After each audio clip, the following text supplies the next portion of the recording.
लाभ हानि का कॉन्सेप्ट समाप्त कर दिया हमने और अब हम क्वेश्चन नंबर 1 से क्वेश्चनों की बात करेंगे और जो कॉन्सेप्ट में बात नहीं आई तो वो भी यहाँ पे सभी आने वाली है। एक क्वेश्चन देखना हमें क्या है। पहले क्वेश्चन की बात करें तो मीनल ने एक कार 2.5 लाख रुपए में खरीदी और 3,48,000 रुपए में उसे बेच दिया। उसका लाभ प्रतिशत हमें बताना कि उस पर कार पे कितना लाभ हो। तो उसका क्रय मूल्य कॉस्ट प्राइस कितना है भाई? 2.5 लाख रुपए। उसका कॉस्ट प्राइस हो गया 2.5 लाख रुपए, ठीक है। और जो उसका सेलिंग प्राइस है मतलब विक्रय मूल्य है वो कितना है? 3,48,000 रुपए। 3,48,000 रुपए। अगर मैं प्रॉफिट की बात करूं, लाभ की बात करूं तो 98,000 आ गया। 98,000 रुपए का क्या आ गया? लाभ आ गया।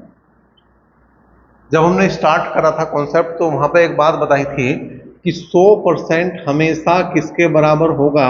ऐसे क्वेश्चनों में कॉस्ट प्राइस का होगा, क्रय मूल्य का होगा, मतलब 100% बराबर किसके हो गया? तुम्हारा 2.5 लाख के। लाभ कितना इसका? लाभ है 98,000 रुपए। तो 98,000 रुपए किसके बराबर होगा? ये होगा लाभ प्रतिशत के बराबर। अब जो कटता हो काट दो, 2 जीरो गई, 2 जीरो यहां भी गई। अब 5 से काट दो, 5 पंजे 25, 5 से काट दो, 5 से कम 5, 4 बचे और कितने हुए? 48। तो 5 45, कितने बच गए? यहाँ पे 3 और 5 छंग 30। इसका मतलब अगर मैं लाभ की बात करूं, जो लाभ परसेंटेज आएगा वो कितना आ जाएगा? 196/5। 5 से भाग करा मैंने तो कितना आया भाई? 5 या 15, कितने बच गए? 4, 46 हो गया। 5 45, 1 बचा और 5 दूनी 10। तो 39.2% का ऐसा क्या है? लाभ। क्वेश्चन नंबर 2 देखेंगे क्या है। एक व्यक्ति कुछ वस्तुएं P रुपए प्रति दर्जन के भाव से खरीदता है तथा P/8 रुपए प्रति वस्तु के भाव से बेच देता है। उसका लाभ प्रतिशत बताना। देखो एक चीज का ध्यान रखना, जहां भी वस्तु और रुपए की बात हो, वस्तु और रुपए की बात हो, वहां रुपये बटे वस्तु रखना तुम्हें, रुपए बटे वस्तु, ठीक है। क्या कहा? P रुपए में 1 दर्जन वस्तु, तो P/12 हो गया। P रुपए प्रति दर्जन के भाव से खरीदता है। खरीदता है इसका मतलब क्रय मूल्य हो गया 100%। अब कर क्या रहा? तथा P/8 रुपए प्रति वस्तु के भाव से बेच देता है। P/8 जो है उसका क्या हो गया? विक्रय मूल्य हो गया, सेलिंग प्राइस हो गया। तो यहां देख लेंगे कितने परसेंट के बराबर बनेगा। अब P से P गया, 4 × 12 और 4 दूनी 8, पूरे मिलाकर कितना आया? 100% बराबर 1/3 और सेलिंग प्राइस बराबर जो आ गया 1/2% के बराबर आ गया। क्रॉस मल्टीप्लाई कर दो भाई, तो आगे आयो SP गुणा 1/3 बराबर 100 गुणा 1/2। 2 सामना काट दिया, 50 बार कटा, तो ये आ गया SP का आ गया 150%। 100% का माल 150% में जा रहा है, इसका मतलब लाभ कितना हो रहा? 50% का यहाँ पे ऐसे क्या हो गया? लाभ। मेन बात ये है, इसको बिल्कुल ध्यान रखना ऐसे क्वेश्चन में रुपए बटे वस्तु करके ही हमें क्वेश्चन हल करना। क्वेश्चन नंबर 3 देखो क्या है। एक व्यक्ति ने कोई पुस्तक 891 रुपए में बेचकर लागत का 1/10 लाभ कमाया। उस वस्तु का क्रय मूल्य क्या है? बहुत ही आसान सी बात है अगर हम समझ जाए। लाभ जो कमाया उसने लागत का 1/10। इसका मतलब क्या है? लागत अगर उसकी 10 रुपए है, लागत का मतलब क्रय मूल्य अगर उसका 10 रुपए है तो 1 रुपए लाभ, 1 रुपए क्या है? लाभ।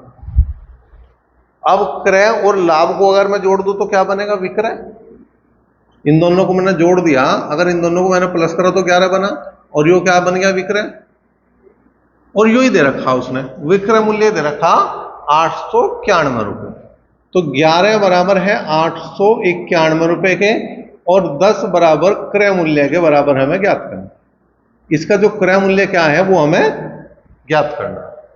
तो काट दिया, 11 × 8 80 और 11 कम 11, इसका मतलब जो क्रय मूल्य बना वो कितना बन गया?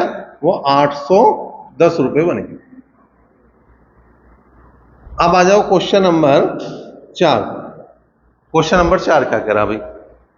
एक व्यक्ति ने 2470 रुपये में 26 किलोग्राम चावल खरीदे।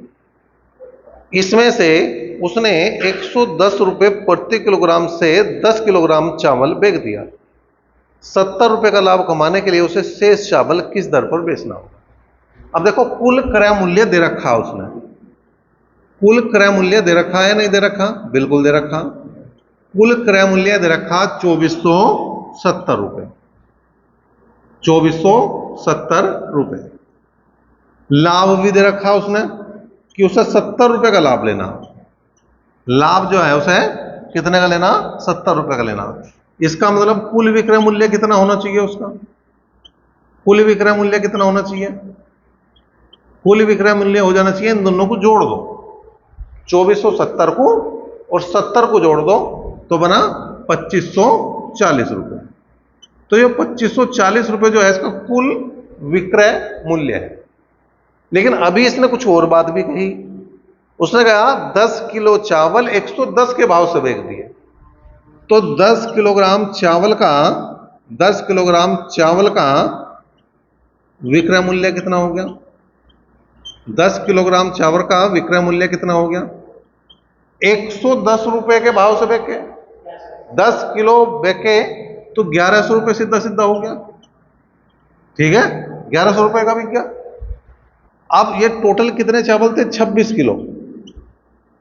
शुरू में बता दिया उसने, 26 किलो चावल का क्रय मूल्य 2470 रुपये शुरू में बता दिया था।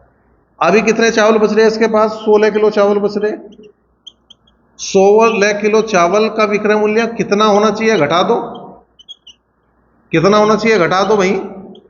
2540 में से 1100 घटा दो तो 1440 रुपये में टोटल ये 16 किलो बिकने चाहिए। तो 1 किलो का मूल्य कितना होगा? 1440 को किससे भाग कर देंगे हम? 16 से। 16 निम्मा 144, जीरो जो कि तू है 90 रुपये प्रति किलोग्राम जो चावल इसे बेचना होगा, तो इसे 70 रुपये का लाभ प्राप्त हो जाएगा। क्वेश्चन नंबर 5 की बात करो। 2.5 रुपये प्रति पेंसिल की दर से पेंसिल बेचने पर विनोद को 110 रुपये का लाभ होता है। इन्हीं पेंसिल को 1 रुपये 75 पैसे प्रति पेंसिल बेचने से 55 रुपये की हानि होती है। विनोद के पास कितनी पेंसिल है? ठीक है भाई, कुल पेंसिल देखनी, कुल पेंसिल कितनी है। यो क्वेश्चन जो है आपका बैंक पीओ 2010 में आया और 2010 में एक परीक्षा हुई थी तुम्हारी यूपी पुलिस की, उसमें भी आया था। ठीक है, अगर तुम पेपर उठा के देखोगे 10-11 वाला तो उसमें क्वेश्चन मिलेगा, सेम क्वेश्चन जू का तो था। करना क्या है? 110 रुपये का लाभ और 55 रुपये की हानि। जब दोनों अलग अलग हों तो जोड़ना पड़ता है। दोनों सेम होते तो घटाते, दोनों जगह लाभ लाभ होता तो घटाते, दोनों जगह हानि हानि होती तो घटाते। लेकिन यहाँ पे 110 रुपये का लाभ और 55 रुपये की हानि, इसका मतलब 165 रुपये हो। ये तो ऊपर लिखना। बटे एक पेंसिल के रेट में कितना अंतर आया। पहले 2.5 रुपये में बिक रही थी, अब 1.25 रुपये में बिक रही। 2.5 रुपये और 1.25 रुपये का अंतर निकाल लेंगे तो 75 पैसे आ जाएगा। या तो ऐसे निकाल लो, 2.5 रुपये में से 1 रुपया 75 पैसे, मतलब 1.25 रुपये घटा दो 5, और यहाँ कितने बचे? 4। 14 में से 7 गए 7, 75 पैसे बचिए। अब पॉइंट हटा दो, हटा दिया जी। 25 या 75, 25 चौका 100, 3 पंजे 15 और 3 पंजे 15 और 55 चौका 220। तो कुल मिलाकर जो इसके पास पेंसिल है वो 220। करो।